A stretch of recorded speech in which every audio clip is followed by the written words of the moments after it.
पण चर्चा करणार त्याला प्रत्येकाला उत्तर देणं मग काय बांधील आहे काय? आम्ही आमच्या सद्विवेक बुद्धीला स्मरून व्यवस्थितपणे काम करतोय. आम्हाला युती टिकवायची आहे.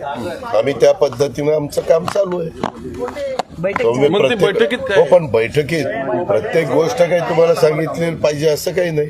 आम्हाला जेवढ्या गोष्टी प्रेस कॉन्फरन्स घेऊन सांगायच्या तेवढं आम्ही सांगतो आणि ते आमचं कर्तव्य. परंतु ज्या गोष्टी आम्हाला प्रेसला सांगून त्या पार सगळीकडं त्याच्या हे माहिती द्यायचं काही कारण नाही. कारण काही गोष्टी अशा असतात की त्या आमच्या अंतर्गत चर्चा असते. कर्जतवरनं पुन्हा बारामतीवरनं नेमकं काय हे कोणी सांगितलं? चर्चा आहे. तुम्ही काही पण चर्चा करणार त्याला प्रत्येकाला उत्तर देणं मग काय बांधील आहे काय? मग बारामती फायनल ना दादा, बारामती फायनल थांबणार का दादा?